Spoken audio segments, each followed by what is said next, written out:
Hey, you guys, I'm back soaking wet, but that's okay. You can't see how amazing this tree is. So it just poured down rain, and I actually just sat in it for a minute, and then I got in my car. It was really cool to see people not running to their cars. I saw, he probably wasn't about 15 years old, this young kid. He was going like this, and then he just started spinning and saying, I love this, and I was like, yes! I wanted to join him, but I don't want to be a creeper.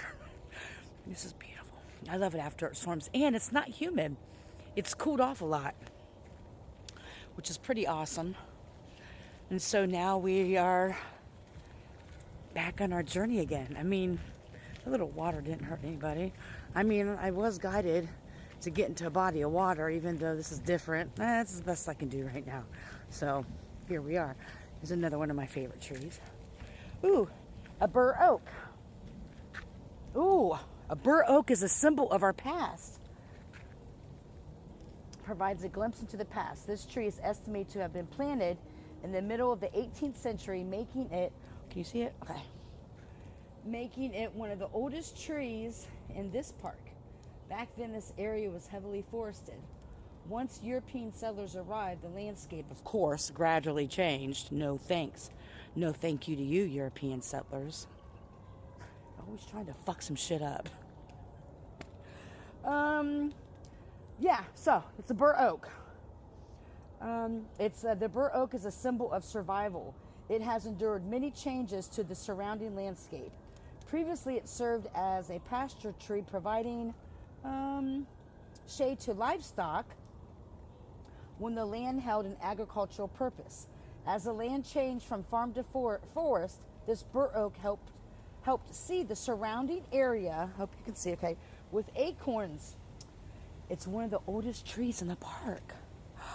I know that. So this is a survival tree. And a glimpse in the past. So we need to look into our past. This is kind of alignment with one of my readings. So cool.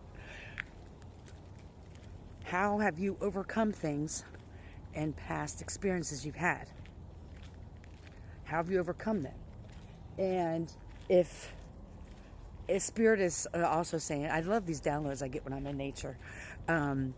It's amazing to me. I wish this was my job, because I could just channel all day when I'm out in the woods here. I could do this all day. Looking into your past and how you've survived previous setbacks and previous challenges that you've had. I mean, you're here, you've gotten this far, right? So you've done a lot of things right. It may not have been with grace and like a ballerina, but you got through it, right?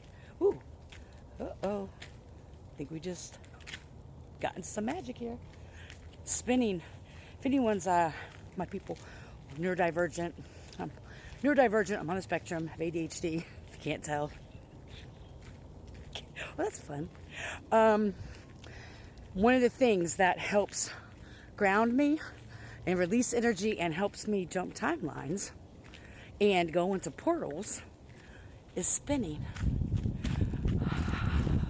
You should try it. Anyway,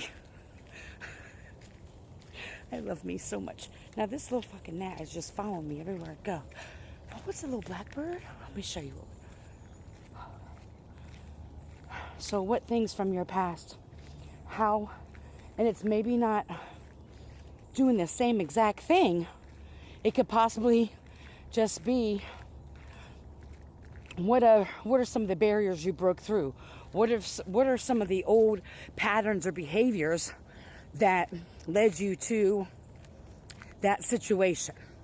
Was it a limited mindset, a limited thought process, a limited belief system, not having beliefs into certain things? That little bird's cute too.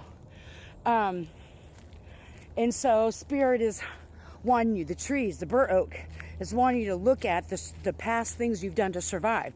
Some of those things also, okay, so separately, in addition, sometimes when we're in survival mode, right? Let me switch hands here.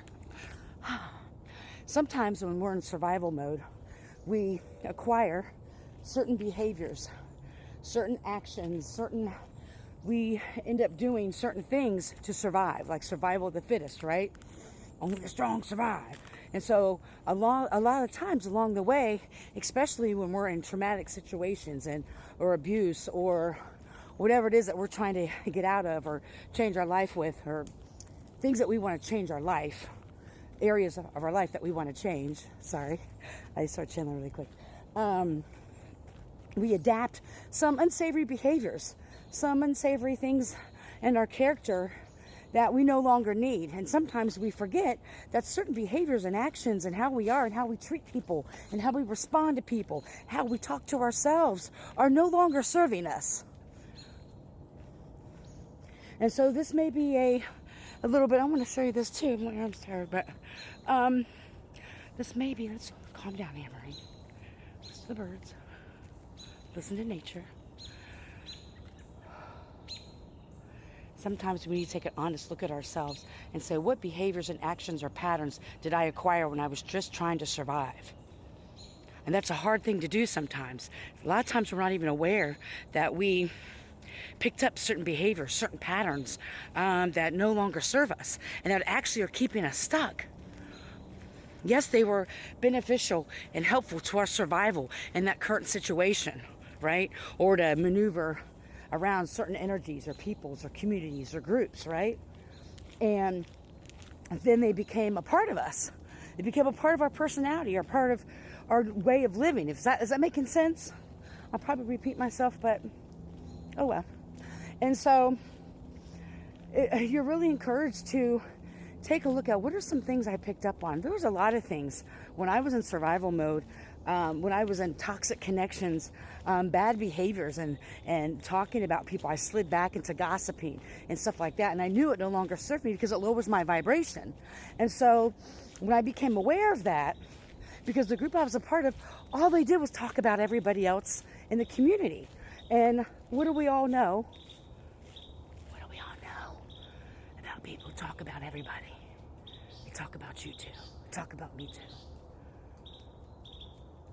And so once I left that situation, thank God, thank you, Spirit, for me having the insight and not not backing down or whatever, and following my intuition about some dark ass wicked shit that was going on. And I wasn't the first they did this to. Bet I'll be the last, hopefully. But anyway, so I realized that, which way should we go? I realized that oftentimes I was gossiping about people, or even if no one was around me, I would see something and I'd immediately judge them. And I was like, Amber, that's not even your character. That's not even who you are. You're not that person. And so I realized that I picked up some traits and some things that no longer served me, that actually lowered my vibration. That's just a simple example. And so maybe that's the Burr Oak Tree is wanting us to take a look at the things that we acquired during the times that we had to survive. To look back at our past and say, when I was in that toxic connection, or when I was at that job that made me sick, or I was around that friend, ex-friend or whatever, that wasn't loyal to me, what are some things that I picked up, some behavior patterns or things that I developed that no longer are serving me and are possibly blocking my manifestations and from me moving forward in my life? And we are in the clear.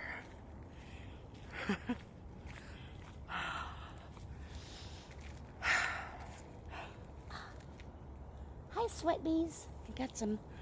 Here we go. If any of you guys have Netflix, watch the movie. I think it's called this. I've watched it 4 times. Watch Fantastic Fungi. You won't be disappointed. Watch Fantastic Fungi.